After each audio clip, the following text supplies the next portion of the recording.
warahmatullahi wabarakatuh. It's me, Iman, Arshed, and today I am going to deliver a lecture on the topic that cell. First, we should know about the cell. Cell is the fundamental and the structural unit of life.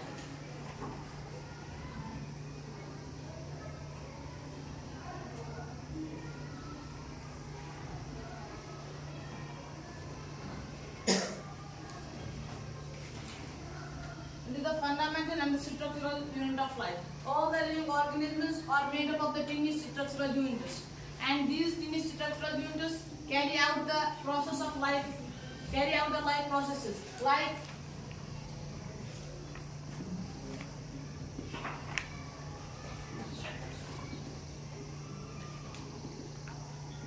respiration, digestion, etc. Every life processes, it is an outcome of an activity of the cell. Let me now go to the discovery of the cell.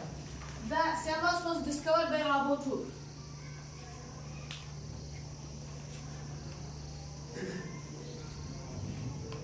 In 1664, it was discovered by Robert Hooke, but in reality he discovered the rigid cell walls of the core, and he discovered the cell with the help of his self-designed primitive microscope. But in the 1675, Anthony van Leeuwenhoek in 1674, Anthony van Leeuwenhoek came and he discovered the real cells in the algae named as Spirogyra. When Robert Hooke discovered the cell, he published it in the Micrographia.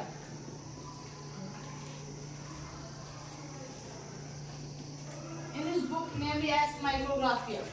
The invention of microscope also helped in the study of cell. The branch of science that deals with the study of microscope is known as microscopy. Microscope was first discovered by Charles Johnson. It was further modified by Galileo Galilei and then by Robert Hooke, and further it was modified by Anthony van Leeuwenhoek. Nolan and Ruska also played an important role in the invention of microscope. They discovered the electron microscope.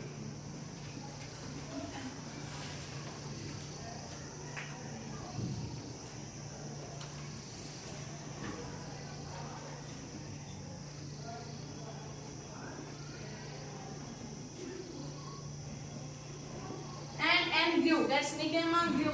He also proposed the cell concept that cell is the unit of structural organization.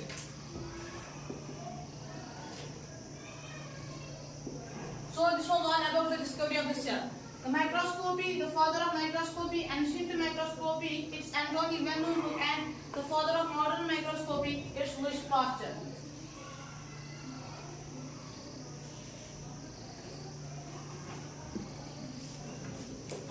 It was all about the discovery of the cell. Now let me go on to the cell theory. First in 1824, that Rothschild, he gave an idea of the cell theory, but his discovery was not published. His discovery did not become famous because he did not publish it. And then in 1839, two scientists named as Mathieu Jacob Schilden and Theodor Schwann, they came and they gave the cell theory. And the ancient cell theory is now modified and the modern cell theory has came.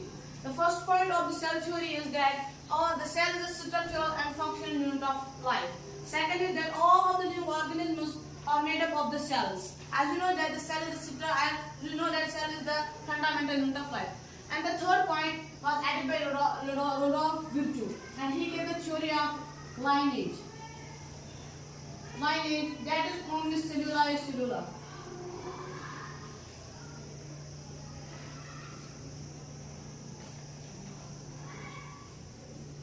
He gave this theory of lineage, that's only cellular, and this means that all the new cells arise from the pre-existing cells.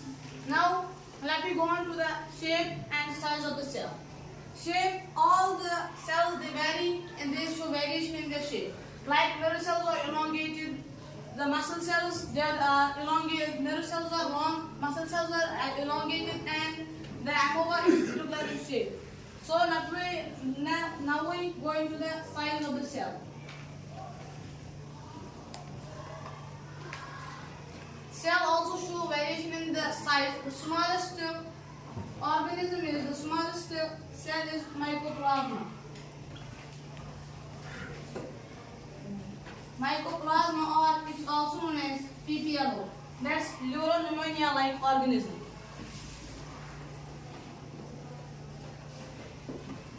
In human body, egg cell is the largest cell in the human body, and the RBC, not sperm cell, but it's RBC, which is the smallest cell in the human body. So you remember it that RBC. RBC are the smallest cells in the human body. That's only they are only 7 micrometer in the size. Now another point that in multicellular organisms, ostrich egg cell is the largest cell. Ostrich egg cell. And the largest single-celled organism is an algae named as Acetobacteria.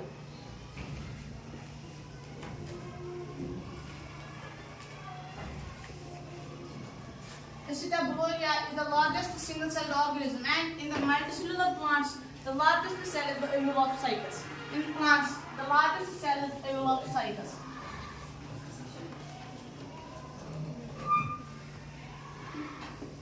Thank you. It was all about the cell and introduction of the cell.